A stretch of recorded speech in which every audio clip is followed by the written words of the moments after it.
Yeah, something that Fabrizio seems to be very good at is making the car work very well very early on in the session. And that's the time that's resulted from it. So just 27 thousandths of a second between those top two. A brilliant independent effort from Mike Jordan. He's the top independent on the grid. He's ahead of Tom Chilton in the second Vauxhall. Then Turkington we spoke to. Gordon Shedden, watch out for him. He was the fastest of the two teams. Plato, series leader, down in 7th. Matt Neal in 8th. And Tom Onslow Cole in 10th place. That's how the top 10 look behind them. Watch out for Matt Jackson. Didn't qualify as well as he might have expected. He's down in 12th in the white BMW there on the right hand side of the shot with the black stripes running down the side. He was definitely one of the stars at both of the opening meetings of the year, podium finishes at Hatch and at Rockingham. But as we've seen, BMWs don't really have much data to go on here at this Thruxton circuit. Difficult circuit to work out that kind of setup for these sort of cars. We haven't really seen rear-wheel drive cars being front-running cars since BMW were a works team many years ago. So it is going to be a very, very critical thing to see whether they can get Racing. We know, who are running the two RAC cars, have a lot of data about the circuit, have a lot of data about the cars they used to run, the MGs, but there is going to be an awful lot of gambling going on. And that time from Turkington was very, very significant, and interesting to hear what he said to Nick Damon on the grid, that he's confident about the car being good on a race run. We're going to see, obviously, but that's going to be quite a critical thing to see how that pans out for him. Absolutely. Well, there are 24 cars lined from the front man, Fabrizio Giovanardi, down to the man at the back, Nick Leeson, who had a horrible misfire during qualifying yesterday. I think pretty much as he went out of the pits, and that really hindered his attempts to do anything. We got a little bit of a curb camera as well, which we'll be watching out for, some dramatic shots. That's where the cars will be coming back to in a moment for the start of this race, standing start of course, and we'll see whether from pole position. Let's just see now if we can get a quick word with Gordon Shedden. He's got the radio on board his car this weekend. There he is, weaving around a little bit. This is Ben in the commentary box to Gordon Shedden. Gordon, we saw a little bit of rain around earlier. Any rain present, or is it nice and dry for the race? No, Ben, it all seems quite dry out there at the moment. There were a few spots on the windscreen when we came round out the pits, but perfectly dry just now. Great, we'll have a good race, and we'll look forward to seeing exactly what happens here. Simon, just coming up towards the chicane on this Thruxton airfield circuit, as you mentioned, the fastest in the country. A couple of key braking areas, and this will be one of them on the first lap. What's very difficult about the braking area here is because obviously you're going up along the road. There's Gordon's feet. That's going to be a very busy place to watch as the race unfolds. Interesting to see whether Gordon uses his left foot on the circuit, because of the nature of the circuit, there's a lot of corners that are almost flat out, so quite often you see the drivers just very gently tapping the brake with their left foot, still staying on the power, and it just stabilizes the car through the real high speed stuff. So the car's coming into position then. This is for round MSA British Touring Car Championship, and Fabrizio Giovanardi it is who will be starting from pole position. See what he can do from there. Jason Plato a moment ago, he lines up in 7th place on the grid. Of course, he leads the championship. He's got a useful margin, but the man in second in the points is Giovanardi, and as we've seen, he's starting from right up front. The other Seat of Darren Turner is along the front. We're all set to go racing here. 16 laps of the Thruxton airfield circuit coming up. Fabrizio Giovanardi on his first ever pole position for Vauxhall in the brand new Vectra. Can he get off the line? Let's watch those lights. Out they go. It's a good getaway for the Vauxhall. Second place for Turner, but Colin Turkington in the rear-wheel drive BMW. What a start from Colin Turkington, all the way from 5th on the grid, and he's challenging Giovanardi for the race lead as they come through the left-hander in green. Complex for the first time. Turkington's trying to go around the outside. Surely not. Giovanardi takes the lead. Turkington into second. Outstanding start. That's the benefit of rear-wheel drive. You saw Turkington instantly using his circuit knowledge to get across and contact with Tom Onslow Cole in the other of the RAC car. Halford's cars is damaged, and we've got another one off. That's Gordon Shedden. Oh man, with the radio, he's off with Matt Jackson on the grass on the outside. Disappointing. Two potential front runners trying to get back on the track. Well, there we are. There, Gordon. He's a bit upset. Sorry about the language, but there's a broken suspension or possibly a puncture for Matt Jackson. That's going to be a real tough thing for him. Oh dear, disaster for the man leading in the independence class. It's up front, it's Giovanardi who's leading, and look, up into second now has come Tom Chilton. Now that's interesting. There's been a change for second. Colin Turkington now under pressure from both of the Seats. Plato place. Plato up on the outside. Can he get past Colin Turkington? The battle on the brakes into the chicane. One of the classic overtaking areas. Plato nips ahead. Mike Jordan lost out from his third place starting position, and he's lost several places, but it's Giovanardi from Tom Chilton in fourth, and then it's Darren Turner in fifth and Mike Jordan in sixth. Also, the other car that's had a fantastic opening lap is Gow, the motorbase Seat. He's really, I think perhaps he benefited from that incident with Shedenberg round the outside. No, Turner's joining in. He's got the line into the left-hander. Can he tough it out? Yes, he can. He edges out Turkington, but Turkington's not going to give up. And watch Mike Jordan in the background. This is a surprise. Gotten a great start, but something went wrong out the back. Maybe he pushed too hard on cold tyres, made a mistake, but it certainly cost him a lot, because at one stage he was second, and now it's a Vauxhall 1-2 with Giovanardi leading from Tom Chilton, and as he say, he's going to have to watch his mirrors, because in behind in the Honda Integra, and he's trying to draw alongside. Look how close they are. Darren Turner in the second of the Seats, then stars of Brands Hatch, the opening meeting of the year, and then it's Mike Jordan driving the Honda Integra that has been so successful in the last few years. Dan Eves took 3 wins with it in 2005. Both Gordon Shedden and Matt Neal won with it last year. Now you're with, and his own teammate is challenging him up to the chicane. Yeah, but just in the background you saw Mike Jordan having a really good look at Turkington. He's clearly got a very good car on the brakes. We were chatting earlier about the places to overtake here, and the obvious one is chicane. You saw that move by Plato earlier, going so wide that you can brake and turn in very, very late. There's actually a remarkable amount of grip there. You saw just a little bit of running on. This man is determined to get a result. He wants to get his championship started, and he knows this place so well. Jordan down the inside. He's made the move, yes, although Turkington's going to try and push him back. No, he can't get through. So Mike Jordan goes up into fifth place. But what Gareth Howell, because Gareth Howell was right on the tail of that. Look, in the blue, black and orange Seat. Now this is one of the older Seats, but one in that car, effectively that car, and it looks as though Gareth Howell's got it working extremely well here. Very confident at Thruxton. He's won races in everything he's done here in Ford Fiestas years ago when he raced in. Now I remember him and Gordon Shedden racing hard in that series. But the motorbase team have really got the car working well through their high-speed stuff. Saw a little flash of flames coming out the back. That tells you he's just got over the race run. That's likely to happen more and more. This is what happened on the first corner. You can see there was a bit of pushing. That was Matt Jackson and Gordon Shedden taggling, and it looks as though they just made fairly light contact, but it obviously did a fair bit of damage to both cars. And one of you inside, contact with Turner. Oh, and that was the contact. That was on board with Shedden. Yeah, it looked like the last of the late breakers for Matt Jackson. Here we see a bit of action with one of the Lexuses going across. Chris Stockton and Martin Bell having a bit of crash bang wallop. In fact, you actually used quite a lot of curve there, but that's clearly not the quickest way to use that much. Fabrizio Giovanardi leads here at Thruxton in the first race of the day. Going with him. This is a good looking 1-2 for Vauxhall. Seat 3 and 4 with Darren Turner in the leader, Jason Plato in fourth, and now there's another battle. This is Tom Onslow Cole versus Matt Allison, who's got damage to Tom Onslow Cole in the BMW here. He was on the podium last time out at Rockingham, maybe having to get used to driving the car at Thruxton. There is Gordon Shedden out of the race though. Well, obviously that damage on the first lap with Matt Jackson has caused a problem that it's come in early, allow the guys to get it fixed and ready for race 2. But look at down the inside, Matt Allison has a really good run at Tom Onslow Cole. These guys have traded paint in Renault Clios in the past, so they know each other well. But it looks like Allison's got it done. Great move by Matt Allison, very brave and very neat. So Matt gets into the top 10. Mike Jordan has got past Jason Plato.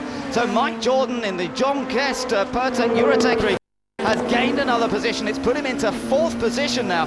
Now, Mike Jordan had a miserable time at Thruxton last year. Every single race, his gearbox broke on him. He didn't finish a single race. He's determined to put that right this weekend. And the independent racer, the 49-year-old, is here. He's now up into a fine fourth position, and he's going after the other Seat of Darren Turner.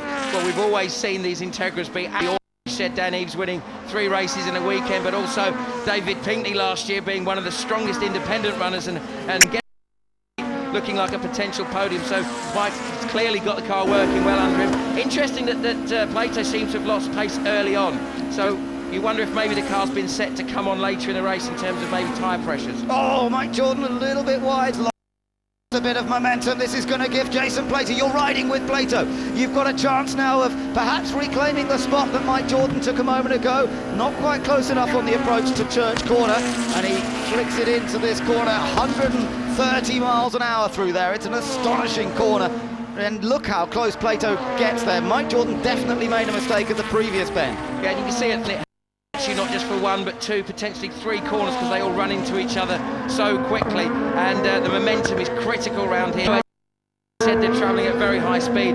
The times are so close that you only have to lose maybe 2 or 3 miles an hour from a little slide like that, and it's going to get. And Plato, you can see, Darren Turner mentioned it earlier, our car is fantastic through the high-speed corners, and that was demonstrated by Plato. Now 6 out of 16 laps, well, we're on to lap number 6 out of 16. This is where how they've set the car up in terms of tyre count. Crucial. They've got to look after their tyres, which work so hard on this fast circuit. These front-wheel drive cars in particular, of course, driving through the front wheels, steering through the front wheels, and they're leaning on the left front very hard most corners. Now this little section here, really fast left-hander on the track where the right front's doing some work, and now as they begin to turn right, all the load of the cars put on the left-hand side, that front is really struggling, scrabbling its way across the tarmac. Yeah, a lot of people always talk about Church Corner being this daunting one they're coming down to now, but that corner we just saw on board Goodwood is the corner that I personally think is more demanding, because when you turn in, you're coming up the road drops away, as you saw there, very, very early, and it's impossible until you get to the exit of the corner to know really whether you've got it absolutely right in terms of... Up with the leaders again, it's still Fabrizio Giovanardi, the Italian who won 2 races at Rockingham last time out. Vauxhall is working absolutely brilliantly, and Giovanardi looks so relaxed and confident. Matt Neal is now tucked in behind Gareth Howell. This is the battle for 7th position. So reigning champion Matt Neal, who hadn't won a race here at Thruxton in all his years of trying until last season when he was... Now he's got a chance of moving past the Seat of Gareth Howell, and Howell, who of course has been teammate to Matt Neal several times over the years, has got to fight hard for position here up into the complex. Not a chance for Matt Neal to nip through there, but he's going to try and build momentum coming out of this sequence. We got one of the newest cars against one of the cars that's most established in the series. I mean, in Matt Neal, we've got a man who knows Thruxton so hasn't had the success perhaps he deserved. He got the drive out of the complex there very, very well. You notice he's got some damage, and obviously dramas there. Problem in qualifying yesterday, change of colour scheme this weekend as well. He's gone for the all-black colour scheme, and it's proving to be a very successful. Yeah, the smoke from the car looks as though it was some sort of engine problem again, I would guess. Yeah, obviously something that is a bit unfortunate from Nick's point of view. Couldn't get the car back to the pits to give the guys a bit more time to get working on it, but it does look like Matt Neal's got the job done. Got it, but he seems to have just been able to hold Gareth Howell out long enough, as we see the scrap at the front with Plato and Turkington really up. This is for 6th place now, so Jason Plato, remember, carrying maximum ballast, so that car is carrying an extra 45 kilos of lead. Little box inside the cockpit, and that is because as the championship leader you have to carry that penalty into the first race of the day. After that it all depends on your race result, and there's no doubt I think he's probably struggling with that ballast on board. Around here you're going to notice it out of this section here, this complex of corners, the right, left, right section that's so critical. This is really the only place on the circuit where they're braking to the point where they're getting the thing almost stopped. And acceleration is going to be key there of all the places, because even at the chicane at the end of the lap they're still going at a relatively high speed. So here obviously punch out the corner is crucial. So it's Giovanardi who leads from Tom Chilton in 2nd place. It's a Vauxhall 1-2, then Darren Turner in 3rd. George is the leading independent in 4th, Jason Plato in 5th, but under pressure, as we can see here from the Team RAC BMW of Colin Turkington. Behind Turkington in 7th place now it is Matt Neal, 8th place for Gareth Howell, and then Matt Allison in 9th, Tom Onslow Cole in 10th. They're followed by Owen Murray and Jason Hughes, who's come up well. He had a problem in qualifying yesterday, but he's come up to 12th place in the Cartwell Racing MG ZS. Back with what's happening for 2nd place, but we've got a battle here because Tom Chilton now has his mirrors full of the other Seat of Darren Turner. Turner, who was fast through all the practice sessions yesterday, just bit by Giovanardi in qualifying, but as you said, Simon, he is very determined to get some decent results. It's crucial, isn't it? Because he's got a point to prove. Look at the car sliding there. There's a big bump in the middle of the corner there at Allard. He also took a bit too much curve, and that's obviously going to unsettle the back. But he has a point to prove. He's got to make a point that he isn't number 2 to Jason Plato. He's equal there to fight for wins and fight for the championship. But Chilton's got a similar problem. He's got Fabrizio Giovanardi, 7 times touring car champion. touring car drivers in recent history, and he's got a man that he's got to prove a point to, because Chilton is very much in terms of one of our young superstar drivers coming through. So there's some anxiety perhaps on the Seat pit wall. They want to see whether Darren Turner passes Vauxhall, and this is the battle between the two manufacturers involved in the championship as well, remember. Vauxhall versus Seat, that is the battle. A little bit closer, Chilton maybe just beginning to defend his line, even in the fast corners, and this is surely going to help the Seat of Turner. Look how good. That's 135 miles an hour on exit, and they're inches apart. Interesting, you see it instantly. Turner dive to the left of Tom Chilton as it, from his point of view, to get that outside run. Plato went round the outside earlier. Can he do it? And no, look how late Tom Chilton is. He almost outbroke himself. So difficult because the road goes over a brow there. It's very hard to judge your braking point, and you tend to think that the slope there, the camber and gradient, is going to slow you down. But at that kind of speed, it's very, very easy to go just a tiny bit quick. And a guy like Darren Turner knows this place. Going to be able to tuck back in and get the run out, but that time Chilton just judged it right. Yeah, Darren, this is his local circuit. Let's say he had another little. You're looking at Fabrizio Giovanardi, our race leader, but it's still Chilton in second, still Turner in third. His debut in touring cars here 12 months ago, and he actually finished in third place in race one. But surprisingly, he's not really had any other podiums. Everything. He only did a few events last year, standing in for James Thompson when he was otherwise occupied, but he's got the seat all season and he wants to prove this. Currently, Darren Turner, but look how close he is again, and now he's got a job. Overlap, surely he's got the move made this time. They'll go side by side on the run down towards Church Corner, the fastest corner on the track, and Turner's through, and I don't think Chilton's going to get back from there. But has Mike Jordan got the run? Jordan saw that unfolding, and he has got momentum. He's got the toe. Two cars, and that's going to help him. He moves instantly to the outside. He's going to try that round the outside move. He's a little bit boxed in, is Tom Chilton. Experienced enough to know how to make this work, but discretion is a better part of valor that time. He tucks back in. He's going to go his points for another go. 10 laps are completed. We go on to lap number 11 out of 16, and Fabrizio Giovanardi has a very useful advantage now. 4 seconds, but look at the race that's going on behind. His second now is the Seat of Darren Turner. Third is Tom Chilton for Vauxhall, but here comes Mike Jordan. He wants to get past one of the worst cars, and Chilton locks up, goes wide, and Mike Jordan is up into third place. Big there, Tom Chilton. Yeah, Jordan teed that up very, very early, and he exactly judged what he wanted to do there in terms of trying to force Chilton into that mistake. But instantly you can see that Jason Plato's seen what's going on. He's on the back of Chilton now, and he's going to get a run and try to do what Turner did, and potentially out of this fast section here through the left and into the right of Goodwood. Remember, the tyre wear is a factor at this Thruxton circuit, and with some of the new cars, like the Vauxhall Vectra of Tom Chilton, they're still learning how to set the car up for these fast sweepers. Maybe Tom's car isn't quite right for the race distance. Little work to do, but Giovanardi, on the other hand, seems to be flying in the lead of this race, so maybe the car's not quite the same, or maybe the driving style is slightly different. Hard to judge from our position here, but certainly, as you say, Jason Plato knows that there might be a chance of gaining another point here. Plato going for the championship this year, remember. He leads it. He will try and get past, but he won't want to take too big a gamble. He needs to make sure the car's in good shape for the next race, when, as you said, it's likely he's going to lose some of that weight off the car and give him a better chance. So if he can start from where he is there in a good, strong top 6 finish, then it's going to give him a great chance to maybe work towards a podium finish, or even better from there. He's thinking about not that Vauxhall, he's thinking about the other one of Giovanardi's. That's his main competition at the moment. Now this is where Chilton made an error last time around. This time he keeps it very tight, and that's sensible, but he's not that quick into the first part of the corner. Plato hops over the curb. You have to be a little careful doing that, but Plato knows it. He suffered a puncture here last year as a result of damage over the curb. Again, he's trying to draw alongside the Vauxhall Vectra.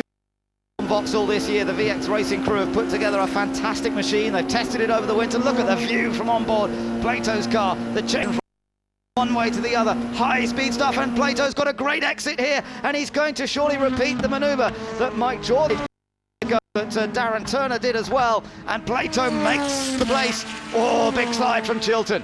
Yeah, Turkington was trying to get his nose down the inside as well. He's got a good run through there. It looks like perhaps they set Tom Chilton's car up to be very quick from the beginning.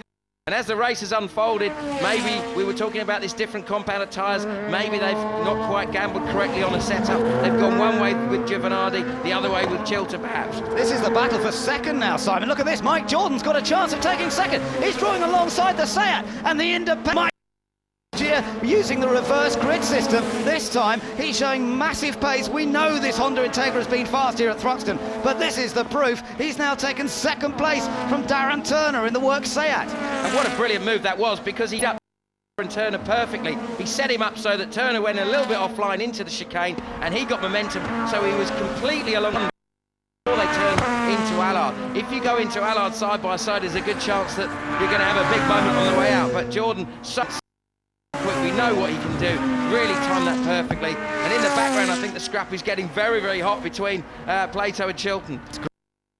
Progress by Mike Jordan. He qualified third, he dropped to 6th on the first lap. He got away rather poorly. He and his son River. His son also races as part of the support package in touring cars, and Mike certainly didn't get away well, but he's made up for it in the race, hasn't he? Position. Darren Turner back down in third, so we've got a Vauxhall leading, a Honda Integra in second place, the Seat Plato now fourth, ahead of the Vauxhall of Chilton, and then the first of the BMWs, and that's Colin Turkington. Yeah, and Chilton, it looks like he must have a problem of some sort. It could be a tyre related thing, it could be some sort of mechanical problem, and Matt Neal is closing him down. Neal looking to make sure he's getting every single point, but Chilton is definitely struggling. Yeah, there's Turkington ahead of Chilton, as you say, so Collington in BMW now up into 5th position. Matt Neal closing up, so Matt Neal could have a chance of taking 6th place before the end of this race, but there's still a few laps to go. 13 have been completed, we're on lap number 14 here, and still that battle for second is going on. Mike Jordan hasn't really eased away from Darren Turner. We're on board with our race leader here, Simon, through the quick corners, and he's got some back markers to deal with soon. Well, this is a position he knows all too well, sitting at the front of a touring car race, and when he's in this position, one thing, if we've been watching the lap times on our chart, he's been so consistent. Talking of lap times, we talked about Tom Chilton, his teammate earlier. He's just over 2 seconds a lap slower than Giovanardi, so whatever the problem, one. But interestingly, he did get the fastest lap, Chilton, on lap 2, so maybe he went, as you say, for a setup that was very quick. Later on, this is the battle for second place, and Mike Jordan now, his mirrors are being filled by the Seat of Darren Turner, so although Mike, it looks as though Darren wants to return the compliment. Up towards the chicane they come. Is he going to make a move up the inside? There's not enough space there. Jordan keeps it just tight enough, hops over the curb through the second section, a little bit wider than Turner, and Turner may have a good run here. The curbing quite heavily, they kept the car right up and over it. It's one of those parts of the circuit where you can't just tap the curb, you've either got to go right up and monster it or miss it altogether. The second part though, where drive is crucial, they stay well clear of it, and this is the one corner of the lap. We've seen the overtaking manoeuvres go on out the back of the circuit from both Jordan and Turner, but it all starts with a good run section here. Watch as they turn in, there's a big bump right there. You can see the car go into the dip, and as they run out wide, now they're virtually flat out all the way around back up to the chicane. Only a lap and a half to go, and interestingly, Jason Plato has also caught up to this group that's all fighting for second. Big gap to the race leader, but they've got a bit of traffic to deal with as well. Rick Kerry in the diesel BMW is just up ahead of them. So cautious here, the white and yellow BMW, that's the diesel powered car. Still a lot of development work going on that at the moment, and look at Plato getting a fantastic job of keeping out of their way. Unfortunately at that corner there's no nice place to be, but Plato has got momentum. You wonder if the radio is crackling in Darren Turner's car and they're saying Jason Plato is championship leader, giving you if this is a genuine scrap for position, but it looks to me like Darren Turner is fighting to hold that position. He's not giving up and letting him through between the rest of this lap, and they in turn are reeling in Jordan. Giovanardi has started his final lap. The gap is a very half seconds for the Italian, but this is the race for second place. Mike Jordan trying to hold on. He's the leading independent in the race. Places. There is Giovanardi, so he's got a good advantage over those guys all fighting for second place. There is Mike Jordan then in second position. Darren Turner and Jason Plato in the two Seats, as you say. Oh, and Jordan's gone wide. A puncher, I think. Left has gone bang, which is what we've seen so many times. Yes, Jordan has a puncher. Oh, can you believe it? What tragic luck for Mike Jordan. He was driving superbly, but he's picked up a puncture, maybe clipped a curb somewhere. It's so crucial that you look after your tyres here. Turner now up into second place, but here comes Jason Plato. Jason Plato may get the overlap here. He's trying to take second place in his Seat. The two men To door at 140 miles an hour on the approach to Church Corner. Which one will appear first? It is, think still Darren. No, it's Plato. Plato's got ahead. Jason Plato in a second. And also watch out for Colin Turkington in the BMW. Darren Turner may have tyre problems as well. So he slowed down a bit, and here comes Turkington. He's going to try around the outside into the chicane. It's the last lap. Can he make the move? No, he can't. Turner squeezes him out. Giovanardi's going to take the victory. It's a win for Vauxhall. Second place is going to go to Jason. Third goes to Darren Turner, and fourth place goes to Colin Turkington. Matt Neal finishes in fifth place. Let's see who else makes it round. Is Chilton going to get back ahead of Jordan? Yes, he is. Chilton finishes in sixth. Let's just see. Oh, Jordan List line the chicane. He's going to try and finish anyway on a flat left front tyre, and he's going to be passed by several more. Let's see where it puts him. He finishes down in 10th. Tragic luck for Mike Jordan. Not only did it obviously cost him a well-earned podium, but also handed the Independence win, as we see Martin Bell, and I think that's Jason Hughes scrapping all the way to the flag. Hughes takes a shortcut round second of the chicane, but still not quite enough. But it's cost him Mike Jordan the win in the Independence Trophy as well. Yeah, absolutely. And Giovanardi's pulled off. Now that's interesting. He won the race quite comfortably, very comfortably, I should say. Although he was a bit slower on that last. Yeah, he was a couple of seconds slower on the last lap, Simon. So I don't know. Maybe he had a problem as well. Could be something like Mike Jordan. Maybe he's got a tyre problem, or it could be just one of those things where they've timed it so carefully on stuff like fuel levels, maybe, that he perhaps ran out. Now, Giovanardi's clearly talking to the team on the radio, explaining what's going on. Well, it's not an electrical problem, as you can see, because the lights are still working. Good point. Well, I don't know what the trouble is, but we'll have to wait and see exactly what has happened to him. But he's taken the victory.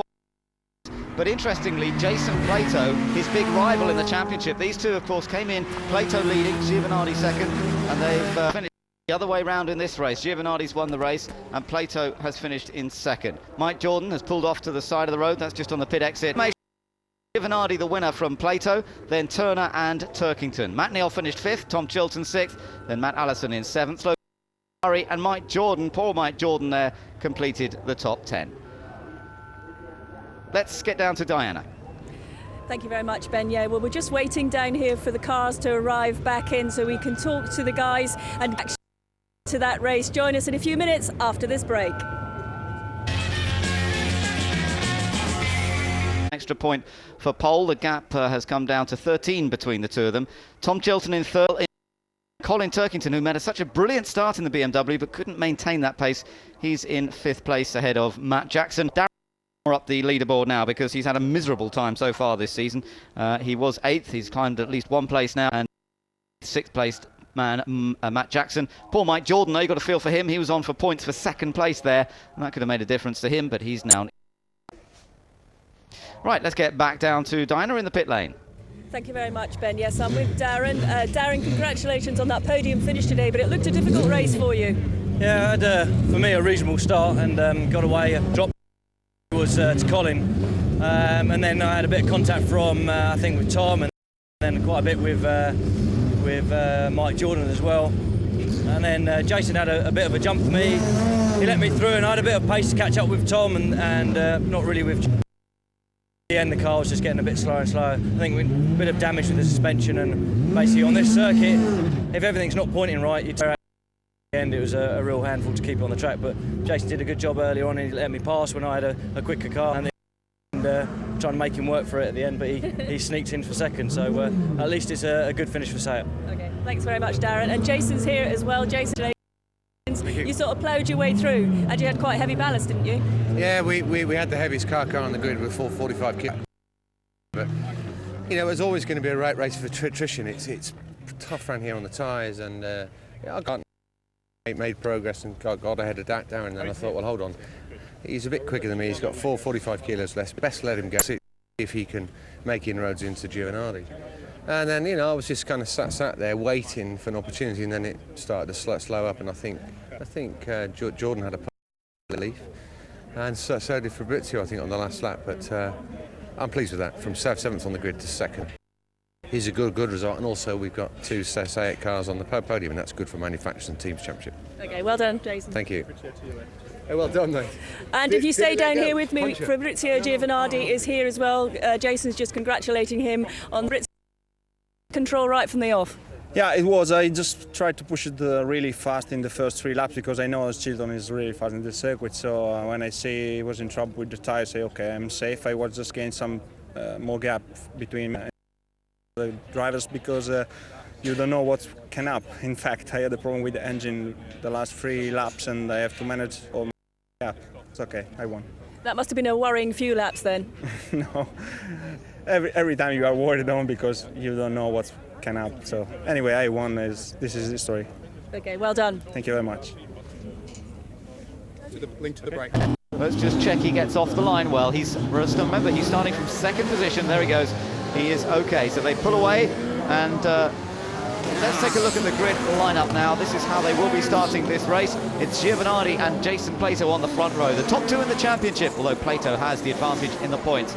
On the 2nd row of the grid, we've then got Darren Turner in the 2nd of the Seat and Colin Turkington in the fast-starting BMW. He made a magic start in the first race. Let's see if he can do it in race 2. On the 3rd row of the grid, we've got Matt Neal and Tom Chilton. So Tom has made those changes to his car. He will be hoping it'll be stronger later in the race. Behind Tom Chilton, then we've got Matt Allen and Tom Onslow Cole, another of the BMWs to watch for that very rapid start. Behind these guys, Owen Murray and Mike Jordan. Jordan, who had that tyre blow towards the end of the first race. Behind these two, we had another one with a slight tyre problem. That was Gareth Howell, who had moved up much further on the grid but dropped back towards the end. Jason Hughes moved up from 22nd on the grid to finish in 12th. Behind them, we've got Martin Bell and Fiona Leggett. Fiona in a 2nd of the Cartworld MGs. Then it's Dave Pinkney and Richard Marsh, the 2 teammates. They're actually sharing row number 8 of the grid and the 2 Alfa Romeos. Behind them, we've got Erkut Kazilimak and Simon Blankley.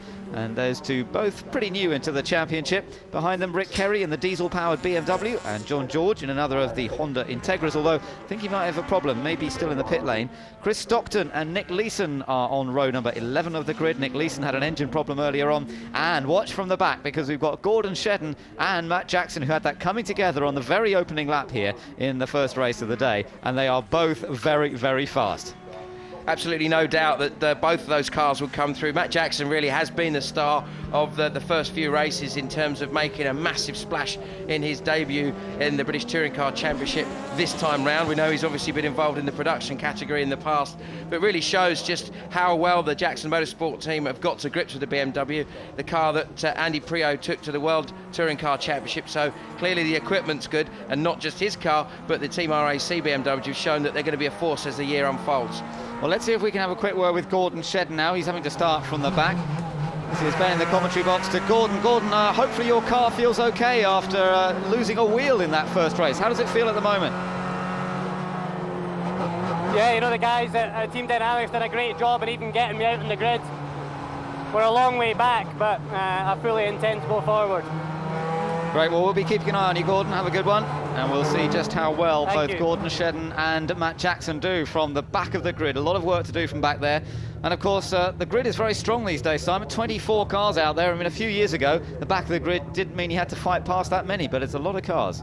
Well, it's interesting as well because a lot of them are cars that have been bought from very successful teams. Understandably, if you're going to buy a second-hand car, you're going to go for one that's been successful. So the amount of the Integras that you see on the grid sort of pretty much bears that one out. Round 8 of the Dunlop MSA British Touring Car Championship from Thruxton sees Fabrizio Giovanardi going for 2 out of 2 from the front row of the grid. Let's see what happens. Away we go. Great start from Plato. Giovanardi slow and Turkington making it 3 abreast. The BMW going right round the outside of the first 2 that were on the grid. And it's Colin Turkington who leads as they come through the left-hander at green. Now, are his front tyres heated up enough? He struggled in the first race with the front tyres that weren't up to temperature, but he turns in well there. He leads Plato in 2nd, Giovanardi in 3rd place. Chilton started well, he's in 4th position, and these 4 just beginning to ease away. Looked like one of the motor-based Seats was coming through as well. Yes, it was. Allison's had a good start, but notice just how late Jason Plato was on the brake, trying to keep Giovanardi back. Giovanardi's got momentum here. He's going to try to get to the inside, but they're not braking sufficiently for Goodwood for him to be able to do that. Watch for the cutback, though. We've seen this happen in the first race. It's likely that's what he's going to try to do. Turkington, of course, carrying less ballast than the others here, so the ones behind him Plato and Giovanardi carrying quite a lot of ballast, and that's going to give Tom Chilton put a wheel on the grass there, but he gathers it together beautifully. It's Turkington in the Team RAC BMW from the Seat of Jason Plato. Chilton did lose time, and now in the background you can see there's pressure, and there's a drive-through penalty for Jason Plato. A drive-through penalty. We'll find out what it is. He may have jumped the start, and look behind it, Chilton and Matt Neal are side by side. Neal over the curb. Matt Neal squeezes ahead. He's got the Team Halford's car ahead of the second Vauxhall, and now Darren Turner's going to try and do the same. The Tom Onslow Cole in the other BMW's through. Jason Plato is in the pits, and he's done his drive-through penalty. We gather it may have been because of the mechanic who was late leaving his car on the grid. They've got to be cleared by a certain time, and maybe they weren't clear in time. Well, Matt Neal, look at this. He's absolutely awesome this first lap. He's obviously got the car set up to work from the off. In other words, they're not looking at this. What's going on with Turner? Has got mud there, and it's contact with Onslow Cole. Very, very sideways. It's going to allow Mike Jordan to get momentum, and also Gareth Howell's going to be the other side of him. This is three abreast racing, and it's great stuff. We got second place man here, Giovanardi. He's chasing after race leader Colin Turkington. Turkington won here last year driving an MG, but in a BMW. We've not seen a BMW win a British touring car race in some 9 years. I wonder if it's an opportunity here. But further back, look at the battles that are going on. As you say, Mike Jordan now has got ahead of Tom Onslow Cole, and he's got Owen Murray breathing down his neck. Tom Chilton also is trying to climb his way back up nearer the front after a bit of a difficult first lap, and everybody seems to have their own little dice going on. This is the race for the lead, though. It is Colin Turkington versus Fabrizio Giovanardi, the man who won earlier today. Behind them we've got Matt Neal and Tom Chilton. Matt Allison's going brilliantly behind that. He races so well, Matt Allison. He's got a really good, clever head on him. He doesn't get flustered, and he's taken to touring cars so quickly. Plus he's got the team behind him. Motorbase are doing a superb job of making their drivers really get the best out of the car, and Howell's looking strong. As you said, he had a tyre problem in race 1, but it does look like Giovanardi's car's coming on stronger and stronger, and it's getting defensive from Turkington now. He's really having to think about where he positions the car. Yeah, this is hard work now for Colin Turkington. He's not able to just drive away. But I do know that they've changed the setup on the car a little bit to bring those front tyres in a little earlier. Whether it means that BMW's still going to be very good at the end of the race, which it was in race 1, we'll have to wait and see. Giovanardi had a great car all the way through the first race. He saved new tyres for today after qualifying in just a 5-lap sprint run yesterday. He saved so many sets of new tyres, it's put him in good shape. But there he is in second. Third place, Matt Neal going well in the Team Halford's Honda. They've had one win this year, which they were as surprised as anybody, but he's very competitive here. Matt Neal in third place, chased by Tom Chilton. Does look very, very confident, but Chilton looking a lot stronger than he did in race 1. We heard he's made a massive setup change. He's pretty much gone for Giovanardi's setup, and that's clearly working very well for the Italian, and he is instantly able to brake later and later as he goes into the chicane. But again, he's taking Matt Allison with him. He's really been dragged along. Look at this, he's got to run. Yeah, Giovanardi really attacking now for the lead. This is the battle between the Team RAC BMW of Colin Turkington and the VXR Racing Vectra of Fabrizio Giovanardi. But as you say, everyone is ganging up behind because Turkington isn't able to ease away. Now we're side by side into the Campbell corner, the first section of 3 corners here, known as the complex at Thruxton. So critical that you come out of this one well, because you're then flat out on the power, building up speed, and he's done that nicely. And what he's hoping is that Matt Neal now will attack and put Giovanardi under pressure and slow him down a bit. It just looks at the moment like Giovanardi can carry so much more speed into the corners. Watch here, as Turkington brakes, Giovanardi's able to just let the car roll into the corner.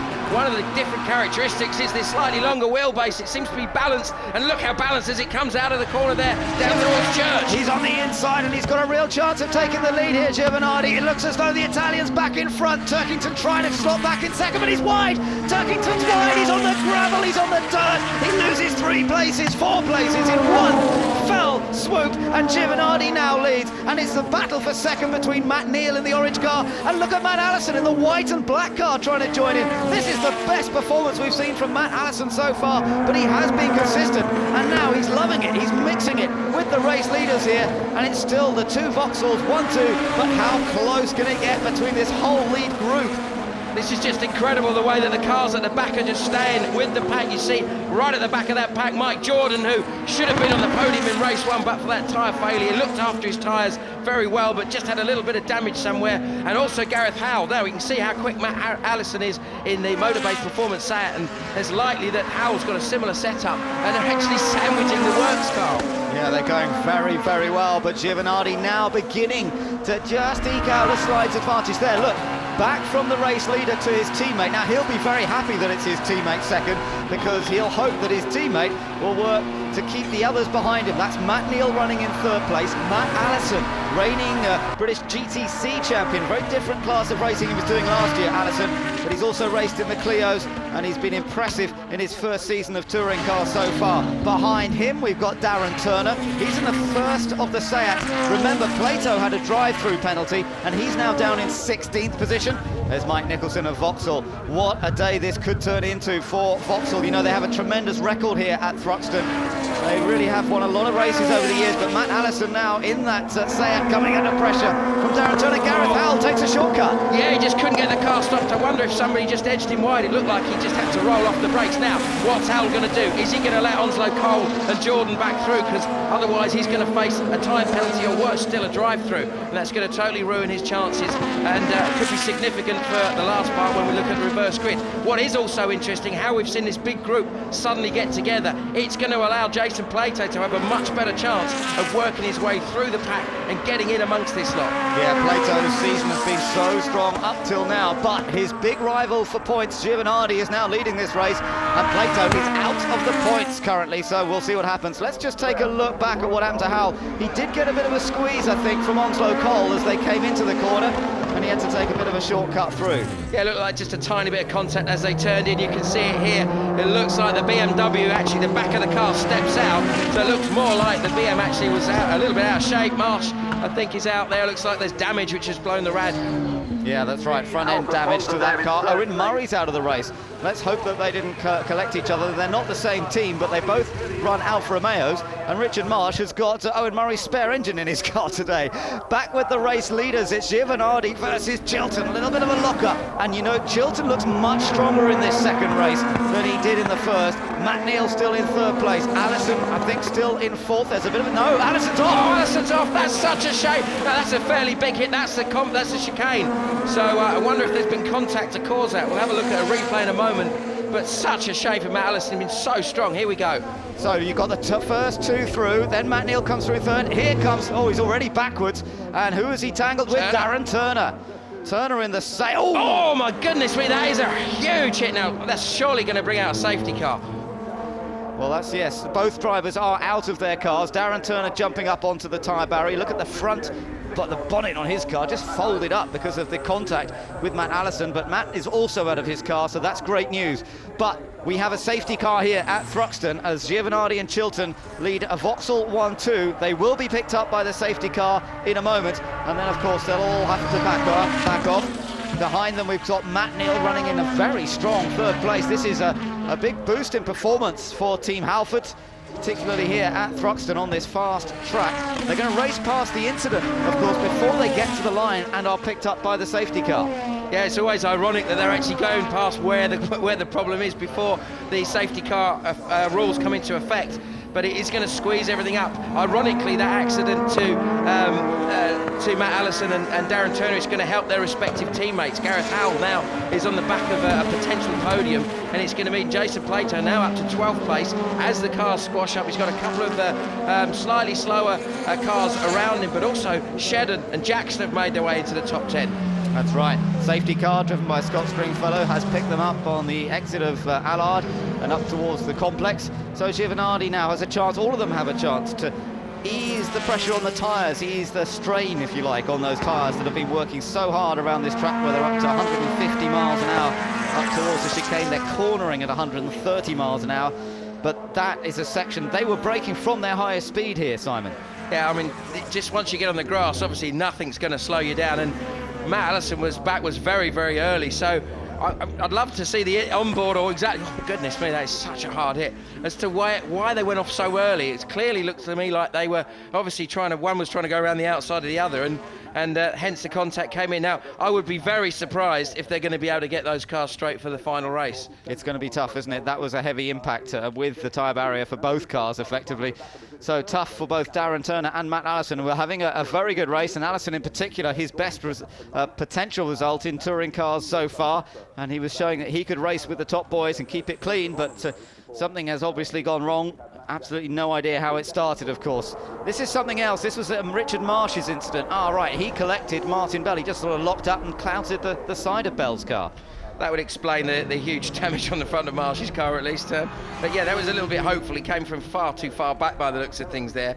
But it really was a situation where, and there's Richard Marsh, obviously relaxing, taking it all in. Yeah. Doesn't look too stressed about it all. Marshall's have lent his deck chair, so that's an interesting one. Now, Gordon Shedden may well have had a bit more of a view of that incident. Let's see if we can have a word with Gordon. This is Ben in the commentary box to Gordon. Gordon, did you have any kind of a view of that accident that occurred at the chicane? No, unfortunately not, Ben. Still a little bit too far back to see what went on there, but it looks like both cars are quite badly damaged. Now, you've moved up a long way. You're up to 9th place. Presumably this safety car period is quite useful to you. I think he's a bit busy now, so he's answered our first question. But nonetheless, he's done very well, Simon, because he come from all the way from the back, remember, and he's up to 9th position. Matt Jackson also has come up well. He's up to 12th, but there's Matt Allison, the other Matt. Oh, glum for the man from Norwich. It's not been a good second race. It was going so well, and that's motor racing, isn't it? It can change in an instant. It is such a shame, and the team boss Dave Bartram's his 46th birthday today, and it was looking like there was going to be a great birthday present, but there's still a chance, because look at Gareth Howell. Yeah, Gareth Howell is well up on the grid, well up in the race. He's in 4th place, and the lights are out. Now, Plato's up to 11th after his drive-through. What a time for a safety car for him. And, you know, there are some times when you're going for a championship that everything falls your way. He may have had a drive-through penalty, but it's certainly fallen for him here because he's been able to catch up under safety car. Well, the intelligent thing was, from Jason's point of view, as soon as he realised he got that drive-through, he took that penalty instantly, and that's given him as much time as possible to put himself back into contention. And if anyone can fight his way through, especially now he's got a little bit less weight than he had earlier on, it's going to be Jason Plato. So we're on board with the race leader, Fabrizio Giovanardi, who will have the task of building up to the restart here. We're all set to go once again. Giovanardi gets on the gas out of the chicane. The race restarts after the accident that took out Matt Allison and Darren Turner, and Giovanardi has his teammate behind, so that's a wonderful situation to be in.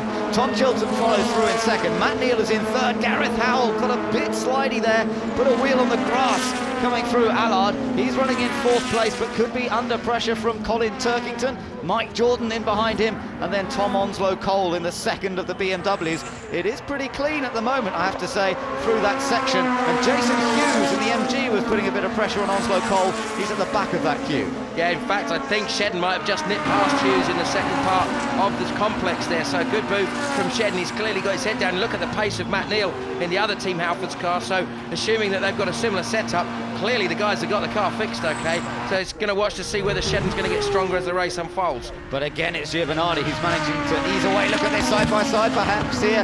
Mike Jordan trying to get past Colin Turkington. This is for 5th place down. Yes, he's made it through on the approach, but does he hold it tight enough on the exit? And it's allowed Tom Onslow Cole, Turkington's teammate, to join in.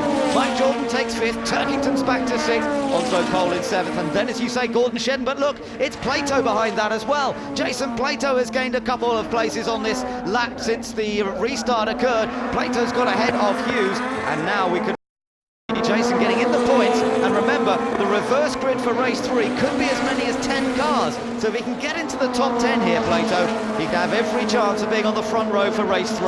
Well, he crosses the line and the timing screen shows him in 9th, so he's got that part of it done. Now, can he get onto the back of this pack? Gareth Howell is staying with these guys. He's going to go in. He's gone in way too late. He's obviously outbraked himself. That's going to maybe allow him to fall into the clutches of Mike Jordan. Yeah, it's allowed the top three to make a bit of a break, but look at Matt Neal in third. The third of these three, the orange car of Team Halford, really keeping the pressure on Tom Chilton. But that setup change that Chilton made for this race is much, much better. You can see he's able to drive the car hard throughout the entire race distance. Okay, we've still got a way to go. 10 laps have been completed. We're on lap number 11 out of what is now an 18-lap race. That's because the 2 safety car laps have been added to the race distance. So it's a longer race for them in a way now, but the tyres had a chance to take a breather under safety car conditions.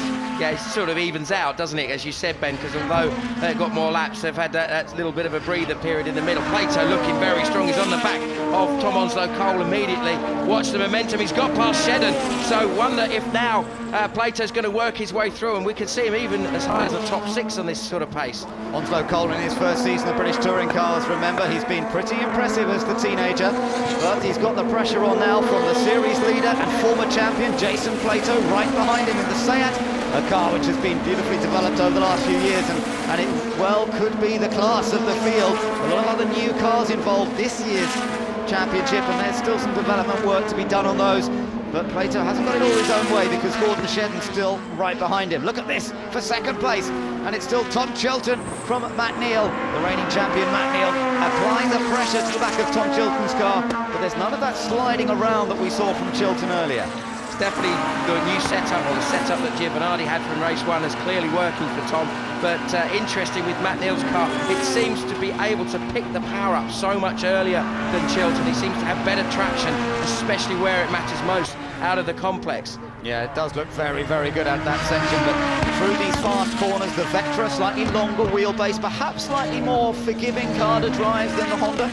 But it looks like certainly suits Tom Chilton's very flamboyant driving style. He loves letting the car slide around. Invariably, he sets the back of the car up to be quite loose. But Howell's got a problem.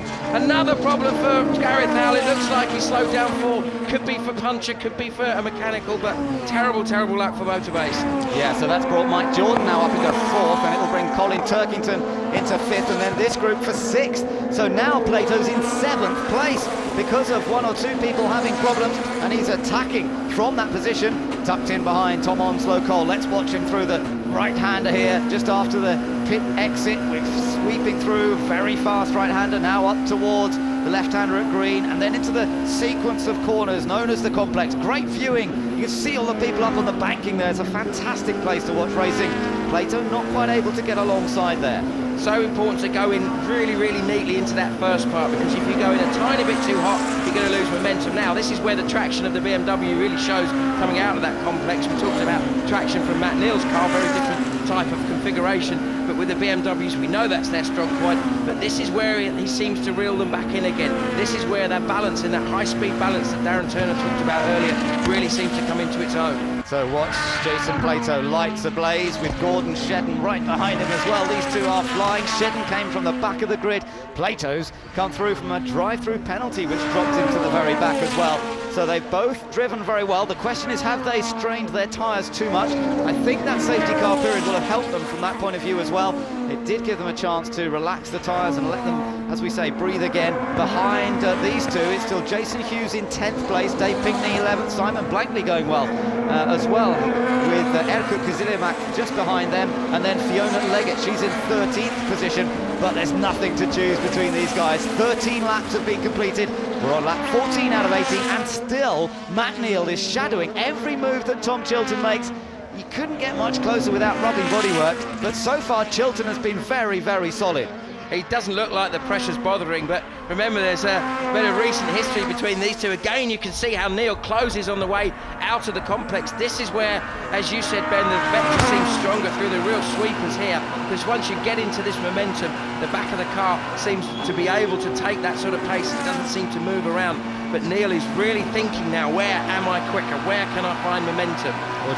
Sorry, Ben. No, absolutely, but Giovanardi, I mean, he's making the most of that, absolutely here. He's got great momentum through those fast corners, and he's opening up that gap again. You know, if Giovanardi wins this race, it'll be win number 4 of the season, and the battle is definitely going between Vauxhall and Seat, but here at the moment it's between the Team Halford's car of Matt Neal and the Vauxhall of Tom Chilton, and this time Matt Neal's going to go for it a little bit to the outside, but Chilton can be so late on the brakes and still get it under control. We saw this in the earlier race too. It's something that's very characteristic in Tom's driving style, is this very, very confident braking technique. But look at Plato now, he's got both of the BMW at his side. See how much Tomaso Cole's car moved around there. Has he got enough momentum to get to Allard? I don't think so, but he's certainly going to be in a position to potentially have a look when they get to the braking area for the complex. So Plato still in 7th, Shedden in 8th place. That should see them well up on the grid for race 3. He won't want to take a big gamble to get past, but if he can pressurise, and he's done the inside, and that's the mistake he was looking for. Onslow Cole just went in a bit deep. Now Shedden is trying to follow him, but Onslow Cole actually played that quite cleverly. He knew he'd lost 1 place, so he concentrated on not losing 2. Thought it through, and he's actually done Plato a big favour, because I think Shedden was starting to put quite a lot of pressure onto Plato. Now here we go, late on the brakes, down the inside, edges him out a little bit. As you say, Onslow Cole thought it through, but you can hear Plato's already hard on the gas and using that momentum to try to take some time out of Turkington. Yeah, that was a clever move by Plato. He really went for it late, and Onslow Cole wasn't expecting it. But then, as Gordon Shedden tried to follow him, there was a bit of a touch, but Onslow Cole sensibly put his car in just the right place and didn't let the Scotsman come through. So those two have stayed the same. This is the battle for second, and Matt Neal has got into that 2nd place now. So the Vauxhalls have been split by the Team Halford's car of Matt Neal. And you can never discount Matt Neal, twice the champion in the last 2 years. Further back, Tom Onslow Cole's got Gordon Shedden behind him still, and these two are fighting just inside the top 10, of course. Could be a chance for Shedden here. Yeah, and Tom Onslow Cole ran very wide on the way out. Looked like he got over the curbs a bit too heavy. Look how loose the back of the car is. You can see how the bump in the apex of Allard really affects the car. Now it's going to be interesting to see whether Shedden saw what Plato did and thought, maybe I can do that, maybe I can roll the car in, but he's a bit further back. Is likely almost a touch.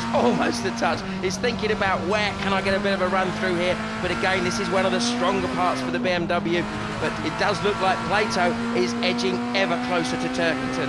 This is good racing, I have to say. Great onboard shots as well as we go through the fast sweeping corners here at Thruxton. The sun is shining now.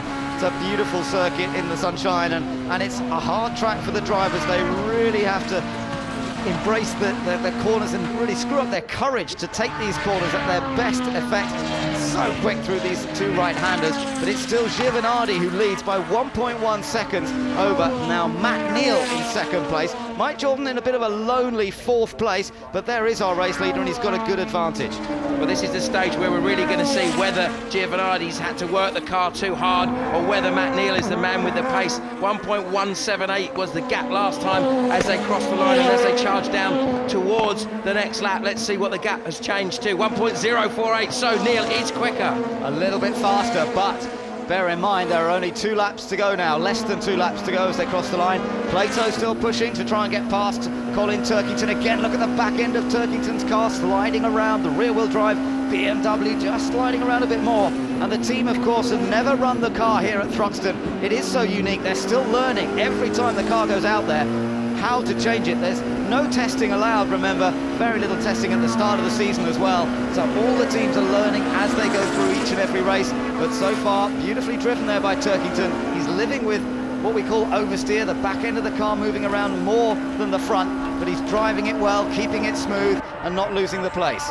And let's not forget that Colin Turkington, a little bit of grass cutting there by Chilton. Here comes Jordan, but let's not forget Turkington's new to rear-wheel drive. He hasn't really driven rear-wheel drive cars much before, so it's a technique he's having to really rethink his driving style.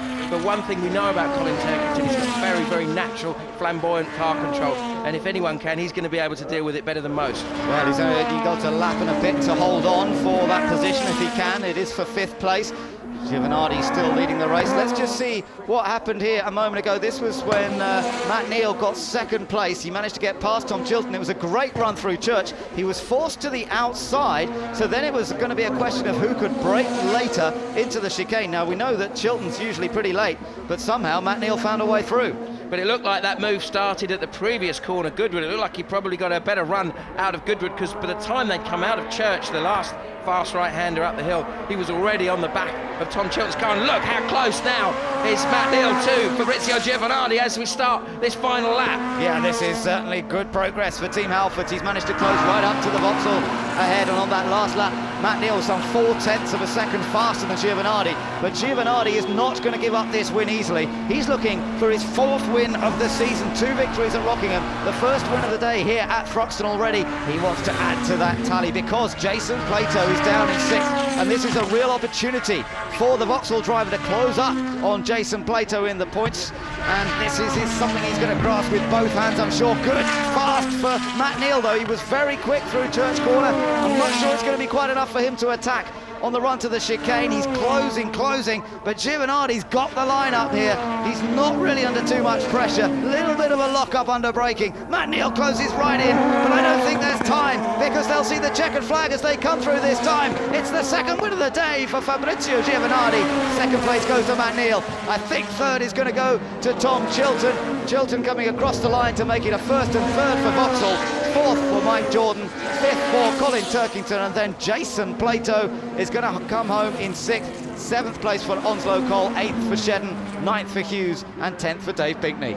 And let's not forget now, Jason Plato storming through from that drive-through now is going to benefit from not having to have as much weight on the car as they may have done if he finished further up. Good point, and we'll have a reversed grid as well. We don't know how many top 6 to top 10 will be reversed on the spinning of a wheel.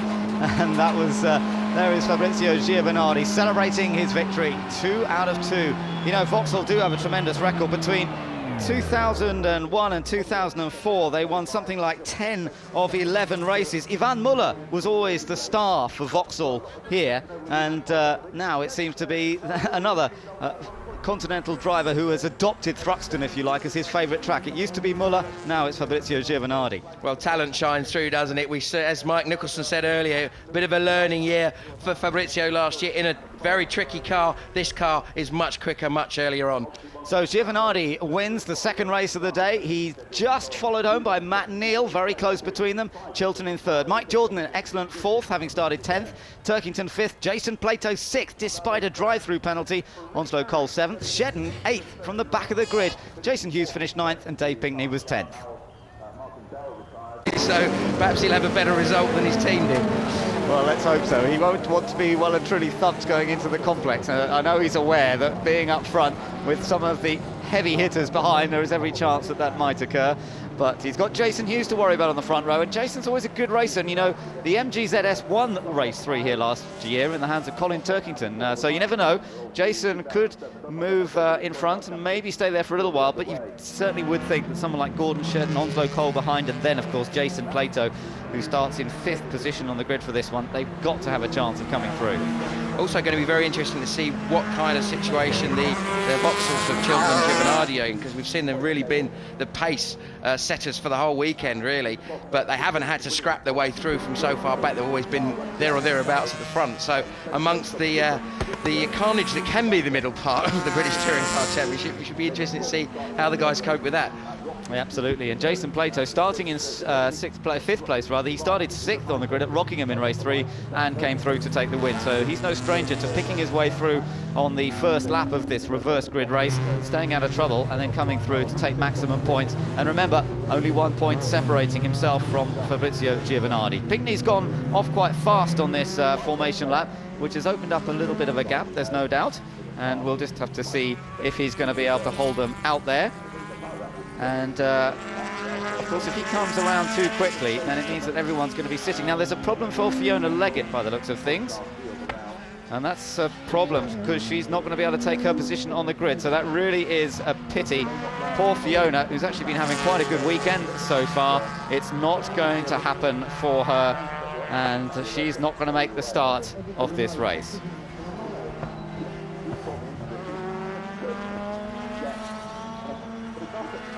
The cars on their formation lap, but we've just seen Fiona Leggett pull off to the side of the road, and it looks as though she's not going to be running in this race. That is bitterly disappointing. She had a strong result last time out. She was on the verge of getting into the top 10. She was qualified in 12th position, but Fiona Leggett will not be taking the start of this race. That's a huge disappointment, but it's David Pinkney who will be taking his position up front, the reverse grid top 10. He finished 10th in race 2. He'll start up front, and it'll be Jason Hughes, who is of course Fiona Leggett's teammate, to start alongside him on the front row. Okay, Simon, it's great to have you with us this weekend. I know you've been thrown in the deep end, but who are you going to go for in this race?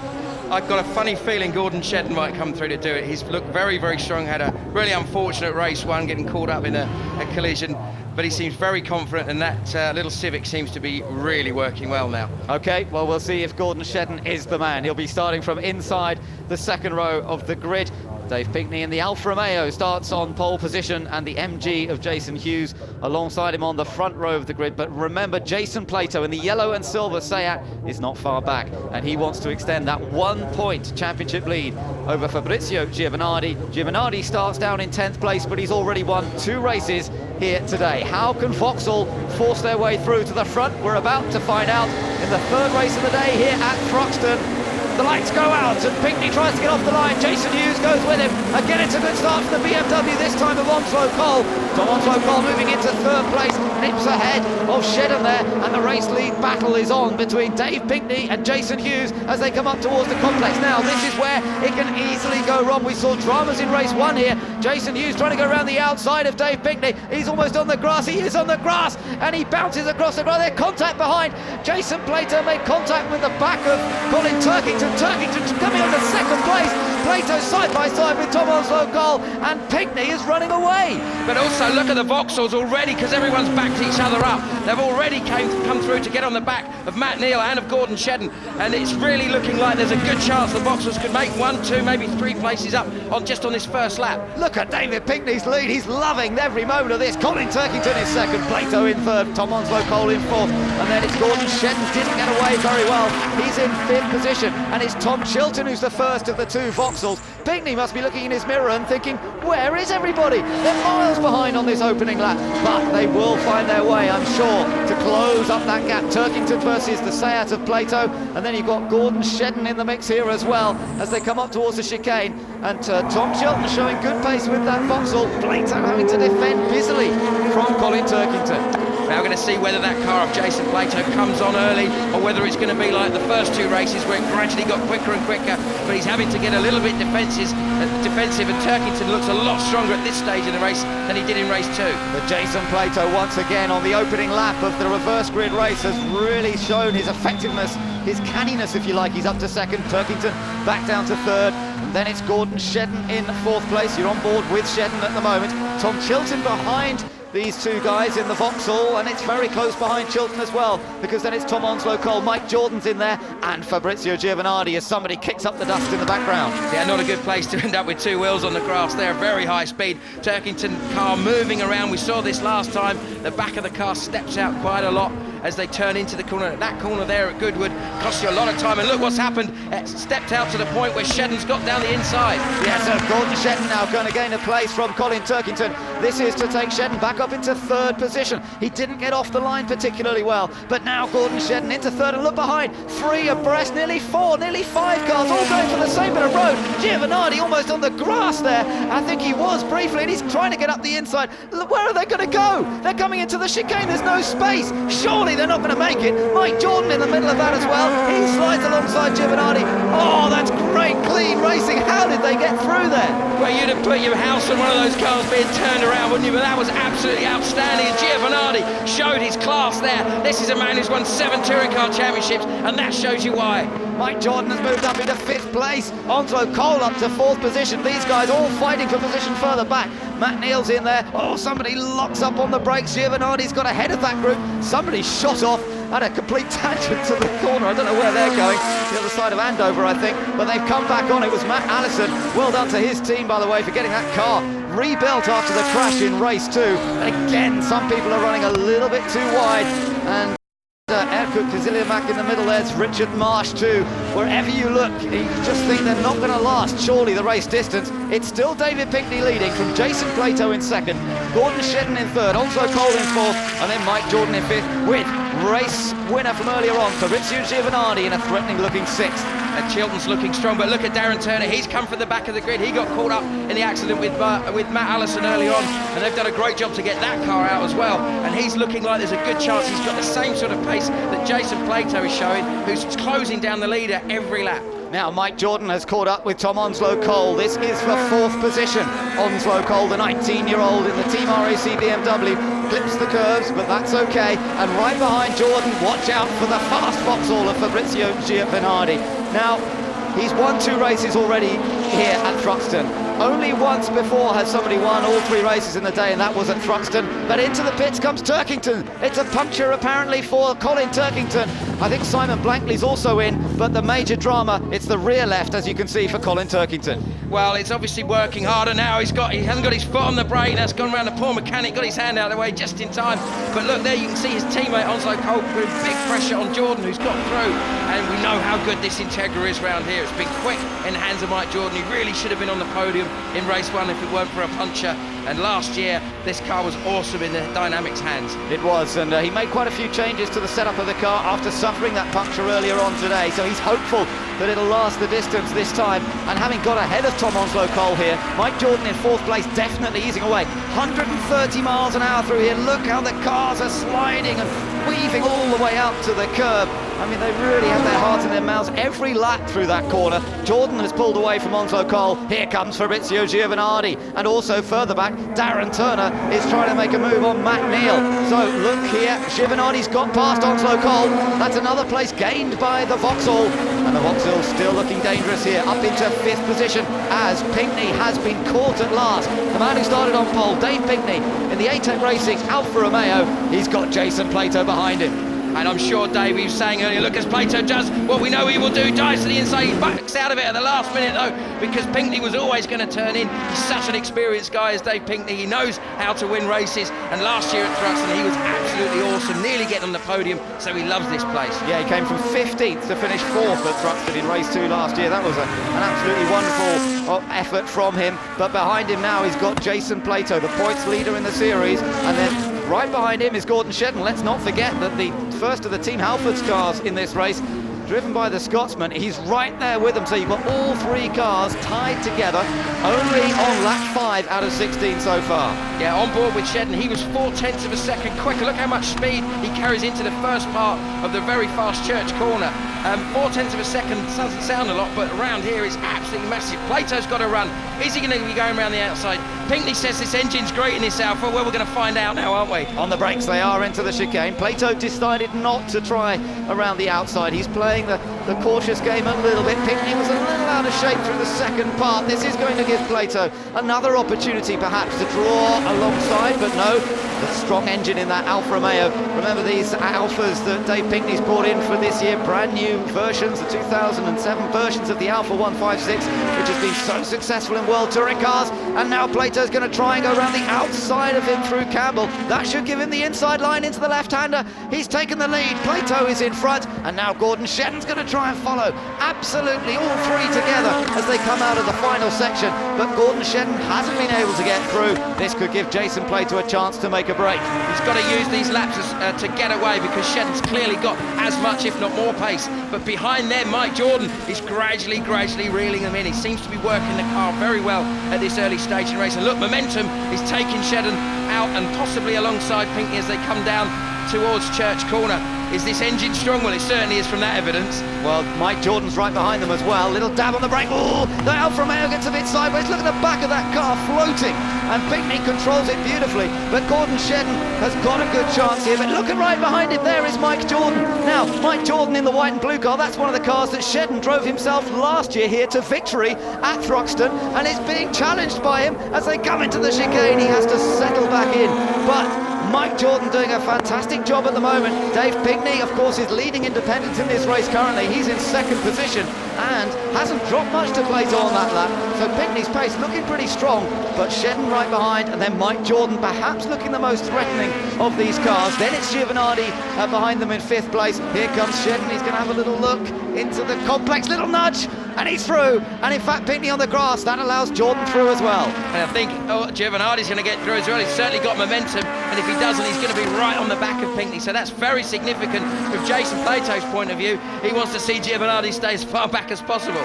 Dave Pinkney, well, let's see this once again. Talk us through it, Simon. There was a little bit of contact here. Well, he rolls off the brakes a little bit, but Pinkney is already moving over. There isn't really a lot more that Shedden could do because he'd basically run out of road. He got the car as far over the curb as he could, and a little bit of contact, but hopefully hasn't damaged either car. Jason Plato continues to lead. Pinkney's now been squeezed down because both Gordon Shedden and Mike Jordan have gone through. There are your top 3, and Giovanardi not far behind, and we're still not quite at half distance in this final race of the day at Thruxton. Lights ablaze for Jason Plato, but his big rival in the championship is in that green and red car, the Vauxhall Vectra, which has been such a strong car already this season. It's a brand new car for 2007, and Giovanardi's already won the 2 races here today. He's now closing on Dave Pinkney.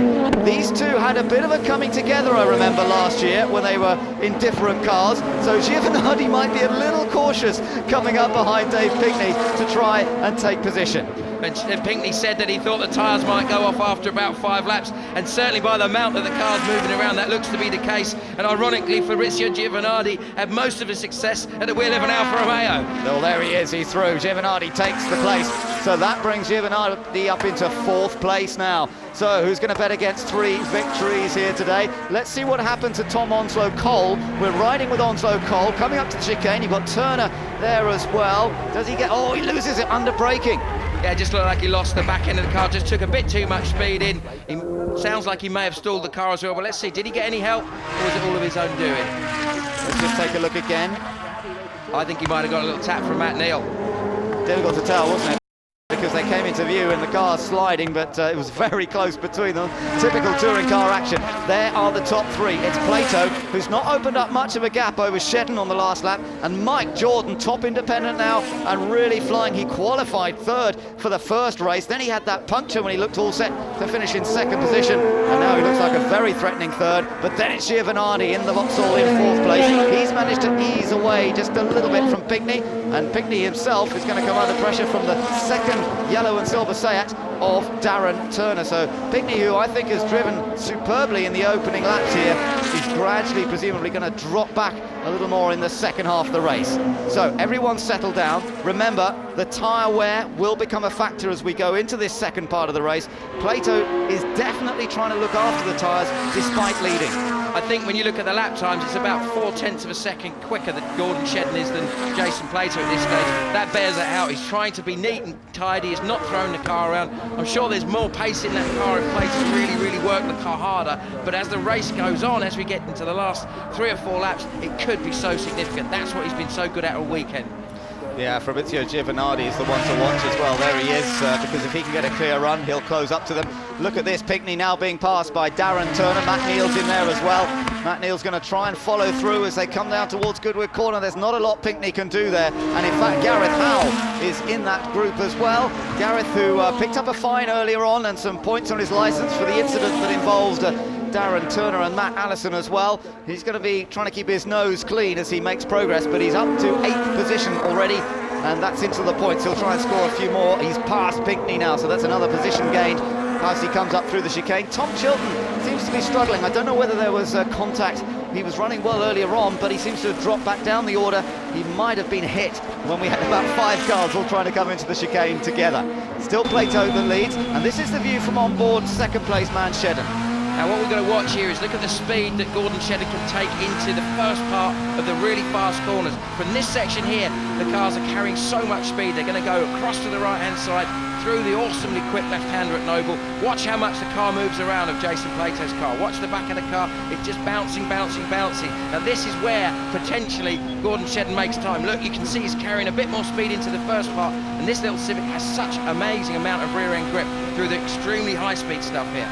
down the hill, and the cars accelerate down here. The revs rise up to 140 miles an hour before turning in, and there's just a little ease of the throttle, tight into the curve, back on the power, exiting again at around 130 miles an hour. It's just the drag on the tyres that slows them down, and now they accelerate again up Woodham Hill, up to just under 150 miles an hour before they first get onto the brake, especially if you get a bit of a toe, a bit of an advantage in the hole in the air that the car ahead makes.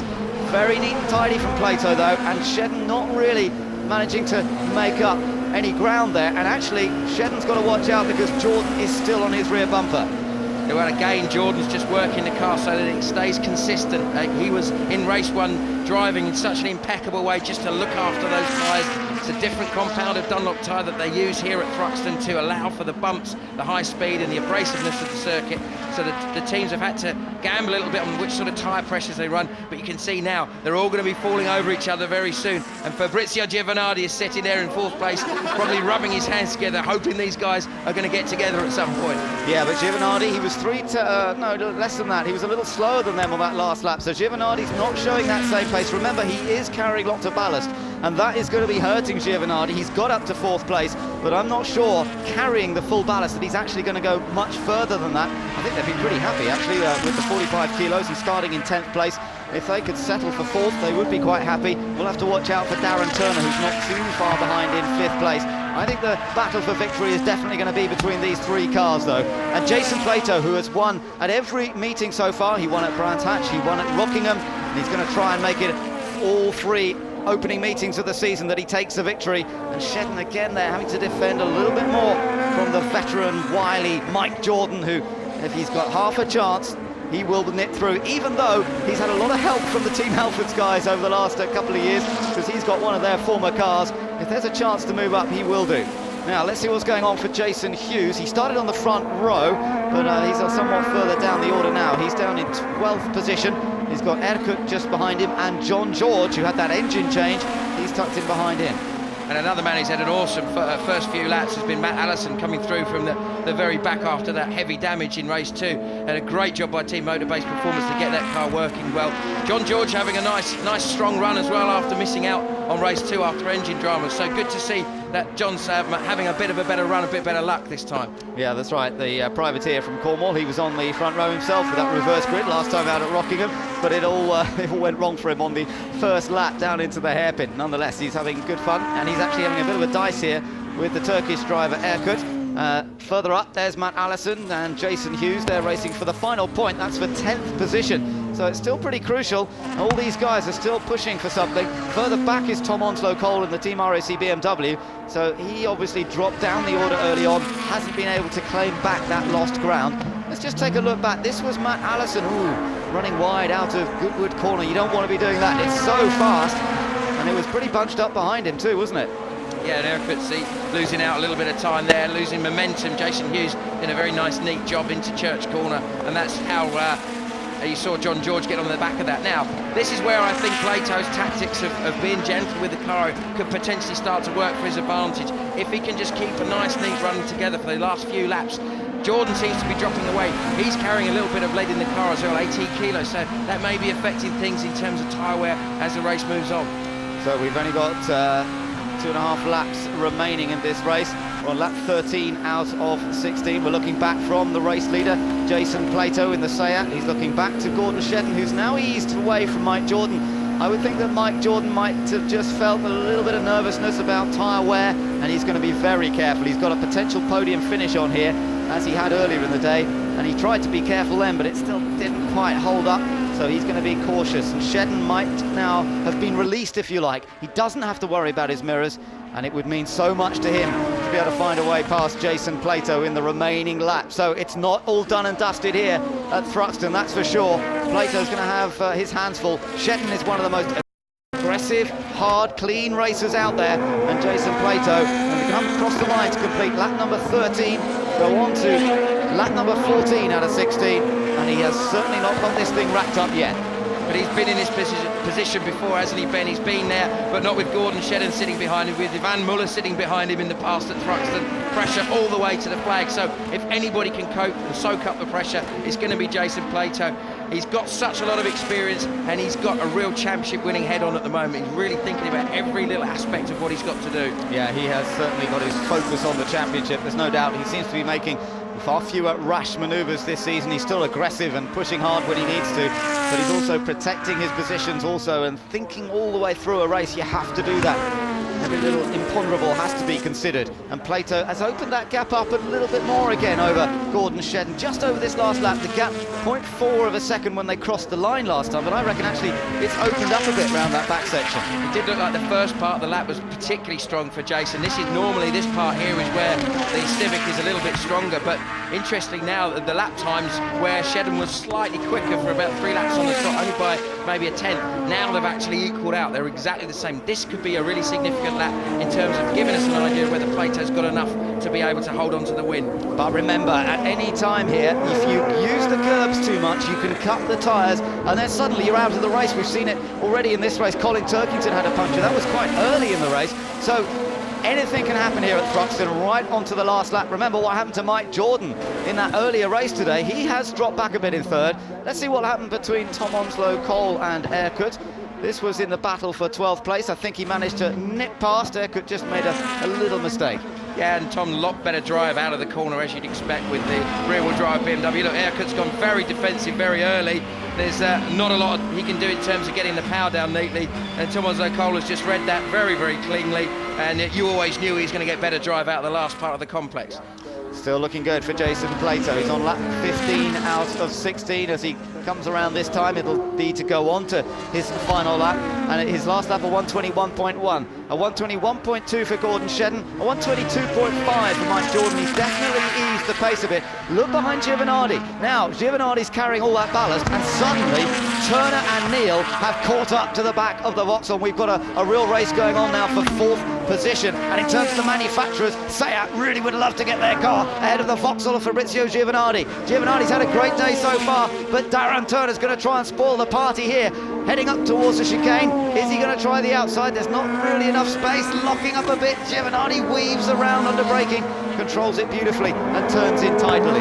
Yeah, Turner very neat. He's obviously having the difficult job of trying to put pressure on Giovanardi and hold the pressure from Matt Neal off. So it's going to be so critical both for the manufacturers, and it's going to do his teammate Jason Plato a big, big favour if he can get past Giovanardi. The final lap then, and Jason Plato looks to be repeating exactly what he did at Rockingham, and that was to win the reverse grid race 3 after Giovanardi had won the first 2 races of the day.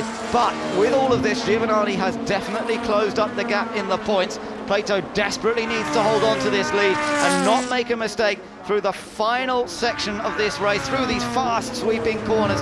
So easy to make the tiniest little slip up. The flash from the exhaust as he just lifts off the throttle very, very briefly, then hard back on it again. Just balancing the car. You don't want to come right off the gas, otherwise it'll make the back of the car move around too much. Shedden is putting the pressure on, but he knows he's just got to concentrate on making sure he doesn't make any mistakes in the last 2 corners. So behind them, remember there was that other race going on between Fabrizio Giovanardi, also Darren Turner and Matt Neal, and I think Matt Neal's gained a place. There's a good battle going on at the back there, but nonetheless it's Jason Plato who's coming up to the final corner at Thruxton, pops over the curb. It's going to be victory for Seat, victory for Jason Plato. He wins race 3 of the day. 2nd place goes to Gordon Shedden, and 3rd place, and oh, is he? Yes, I think Mike Jordan's going to hold on to take 3rd place, win the independent category. 4th place just goes to Giovanardi. Matt Neal claimed Darren Turner's position on that last lap, so Matt Neal finished 5th, Darren Turner finished in 6th, and then we're waiting to see the others come across the line. Howell has finished, John George is trying to slow down for the last corner and just about makes it. Just nipped past David Pinkley there. Looks like Pinkley had a bit of a problem on the last lap, but there you go. That's how Jason Plato is going about trying to win this championship. Under so much pressure, it looked odds on that Shedden was going to reel him in and pass him, but he just kept to his game plan, didn't overdrive the car, looked after the tyres, and he earned that win. Yeah, a fantastic victory for Jason Plato and for the whole team as well, for Seat Sport UK. Well, they've worked hard today. They've seen Vauxhall dominate those first 2 races, but that's what you need to do when it goes your way slightly. You've got to take advantage of it. Jason Plato drove extremely well in the opening laps, and he was able to beat Gordon Shedden to the line. So this is how they finished then. Plato the winner by 1.4 seconds from the Team Halfords car of Gordon Shedden and the Team Eurotech car of Mike Jordan. Fabrizio Giovanardi survived to finish 4th ahead of Matt Neal. Darren Turner finished in 6th place. Gareth Howell was 7th, Tom Chilton in 8th, Jason Hughes 9th, and Tom Onslow-Cole took the final point in 10th. So a very entertaining third race of the day, and we're going to have to see exactly what that does to the points in a few moments' time, but it will have extended Plato's lead a little bit. He finished 3 places ahead of Fabrizio Giovanardi, so after the gap had come down to just 1 point earlier on today, it has opened up a little bit more. And there's his wife Sophie, obviously very, very happy with things today. Jason maintains the series lead, and that's surely got to be his target for the whole season. It does mean, of course, Simon, he'll have to go to the next race in a month's time at Croft with full ballast on the car, but... Welcome back to Thruxton here in Hampshire. It's John Hindhaugh back with Simon Hill as Ben Edwards has taken his leave from us, and there are the confirmations of the Drivers' Championship standings after the 9th round of the MSA British Touring Car Championship for 2007, and Jason Plato, courtesy of that win in the 3rd race here this afternoon, ekes out again a little bit of a cushion over Fabrizio Giovanardi and Tom Chilton in 3rd place for VX Racing, with Matt Neal, Colin Turkington and Darren Turner.